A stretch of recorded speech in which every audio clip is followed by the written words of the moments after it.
మిఠాయి వాళ్ళు వాట్సాప్లో 2 amazing updates అనేది తీసుకొచ్చారు గైస్. అండ్ ఫస్ట్ అప్డేట్లో చూసుకుంటే మన వాట్సాప్ స్టేటస్ ఏంటంటే ఒక స్పెసిఫిక్ కాంటాక్ట్స్ వరకు మనం అయితే విజిబుల్గా అయితే చేసుకోవచ్చు. అండ్ ఏంటంటే మనకు నచ్చిన కాంటాక్ట్స్కి మనమైతే మన వాట్సాప్ స్టేటస్ అయితే విజిబుల్గా అయితే చేసుకోవచ్చు. అండ్ సెకండ్ అప్డేట్లో చూసుకుంటే మన వాట్సాప్ స్టేటస్ని డైరెక్ట్గా ఫేస్బుక్ స్టోరీగా అయితే అప్లోడ్ చేసుకోవచ్చు. అండ్ చూసుకుంటే ఏంటంటే మన వాట్సాప్లో ఏదైతే స్టేటస్ పెడతామో అదే స్టేటస్ని డైరెక్ట్గా మనం ఫేస్బుక్ స్టోరీలా కూడా అప్లోడ్ అయితే చేసుకోవచ్చు. అండ్ ఈ సెట్టింగ్ని వాట్సాప్లో ఎలా ఎనేబుల్ చేసుకోవాలో నేను చెప్తాను చూడండి గైస్. సింపుల్గా మీ ఫోన్లో వాట్సాప్ని అయితే ఓపెన్ చేయండి.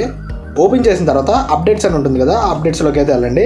అప్డేట్స్లోకి వెళ్ళిన తర్వాత మీకు చూస్తే పక్కన 3 డాట్స్ ఉంటాయి. ఆ 3 డాట్స్ని అయితే క్లిక్ చేయండి.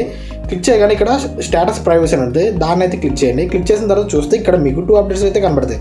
చూసుకుంటే మన స్టేటస్ని అన్ని కాంటాక్ట్స్కి అయితే పంపించవచ్చు, లేదంటే మీరు చూసుకుంటే స్పెసిఫిక్ కాంటాక్ట్స్ చూసుకుంటే మీకు నచ్చిన కాంటాక్ట్స్ వరకు విజిబుల్ అయ్యేలాగైతే చేసుకోవచ్చు మీ స్టేటస్ని. అది చూసుకుంటే ఇక్కడ చూసుకుంటే మీకు స్టేటస్ ఫేస్బుక్ కూడా డైరెక్ట్గా అయితే షేర్ చేసుకోవచ్చు. అండ్ ఎలాగంటే ఇక్కడ